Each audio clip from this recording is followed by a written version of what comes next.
Good morning, students. How are you? Hope you are fine.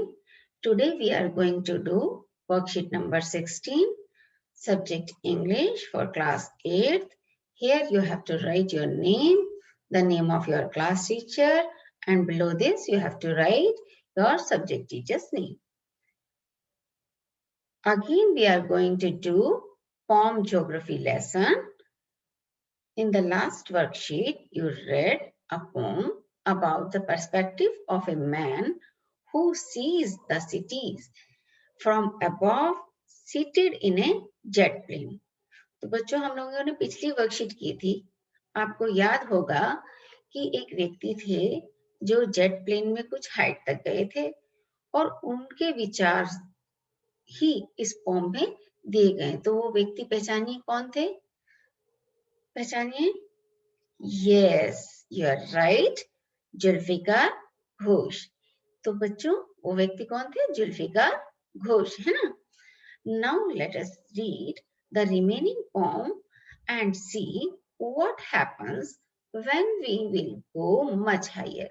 अब हम देखते हैं आगे की पोएम में अगर हम पहले से भी ज्यादा ऊंचाई पे जाते हैं तो क्या होता है। When the jet rose 6 miles high, जब जेट प्लेन 6 माइल हाई पहुंच गया यानी उससे भी पहले से भी ज्यादा ऊंचाई पे पहुंच गया, it was clear the earth was round. तो ये वाली बात क्लियर हो गई कि अर्थ कैसी है? राउंड है।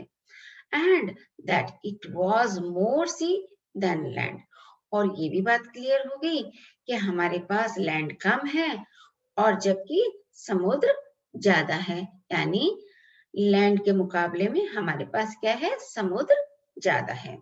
But it was difficult to understand that the man on the earth found causes to hate each other. लेकिन ये वाली बात समझ में नहीं आती, ये वाली बात समझना बहुत मुश्किल है कि मैन जो कि अर्थ पर है उससे एक दूसरे से हेट करने के लिए कॉज कहाँ से मिल जाते हैं।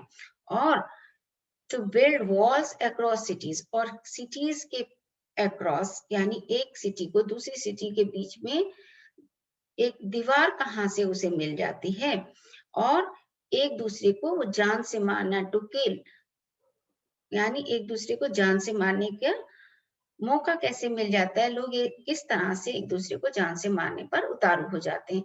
ये वाली बात जुल्फिकार घोष को समझ में नहीं आती है इतनी ऊंचाई पर जाने के बावजूद भी। ठीक है, from that height it was not clear why, और उस हाइट से ये वाली बात उनको क्लियर नहीं होती है। अब आगे देखते हैं हम इसके क्वेश्चन आंसर।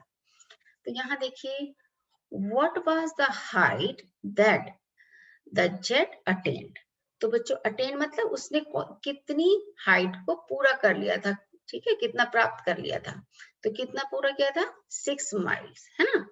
अगला क्वेश्चन देखते हैं, what does the poet learn about the earth. तो पोएट को अर्थ के बारे में क्या समझ में आया? The earth was round. तो उसे क्या समझ में आया था? The earth was round. आगे देखते हैं, what is a threat to the logic of geography. अब यहाँ पर कह रहा है बच्चों थ्रेट, थ्रेट का मतलब होता है खतरा। तो कह रहा है ज्योग्राफी, लॉजिक ऑफ ज्योग्राफी के लिए, यानी ज्योग्राफिकल हमने देखा बच्चों, लैंड है, वाटर है, लेकिन हम लोगों को क्या चीज समझ में नहीं आई थी कि मैन आपस में एक दूसरे से हेट क्यों करते हैं और एक दूसरे को जान से मारने पर उतारू क्यों हो जाते हैं ना, जान से क्यों मार देते हैं। तो खतरा क्या हुआ? मैन ही तो हुआ जो कि एक दूसरे से हेट कर रहा है और एक दूसरे को किल कर रहा है ना। तो यहाँ पर खतरा कौन हुआ? मैन, यानी थ्रेट क्या हुआ बच्चों? मैन, है ना, हम खुद।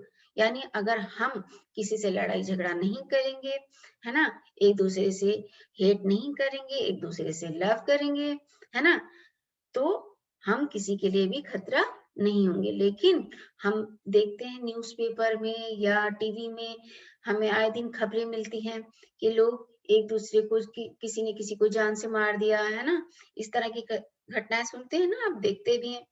तो इसीलिए यहाँ थ्रेट कौन होगा बच्चों?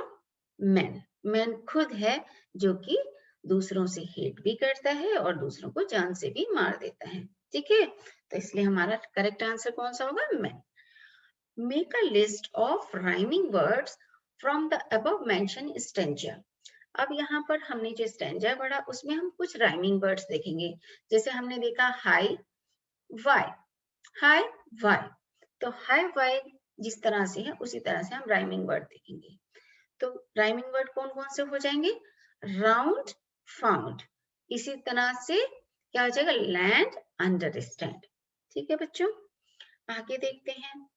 यहाँ पर कह रहा है state one thing that become clear and one thing that remains unclear to the poet। अब यहाँ पर क्लियर जो पोएट है उसे एक चीज तो क्लियर हो जाती है और एक चीज अनक्लियर रह जाती है। तो क्या चीज क्लियर होती है और क्या चीज अनक्लियर हो जाती है? अभी हम लोगों ने स्टैंजा में पढ़ा है ना, क्या चीज क्लियर थी? It was clear that the earth was round, ये वाली बात क्लियर थी कि अर्थ राउंड है ना। और क्या चीज क्लियर नहीं थी? It was not clear that the man hate each other. Why the man hate each other? कौन सी बात क्लियर नहीं थी? कि मैन एक दूसरे से नफरत क्यों करते हैं? To build wall across cities, और सिटीज के पास, एक सिटी से दूसरी सिटी के बीच में वॉल क्यों बना देते हैं? एंड टू किल, और एक मैन दूसरे मैन को क्यों मार देता है? तो यही वाली बातें पोएट को क्लियर नहीं थी। बच्चों समझ में आ गया? मुझे लगता है अब आपको वर्कशीट समझ में आ गई होगी। बच्चों एक चीज और ध्यान रखना है, क्या? Wash your hands with soaps and water regularly and follow the instructions given for the COVID-19. Keep social distancing and don't go outside unnecessarily. Okay, बच्चों? Okay, thank you.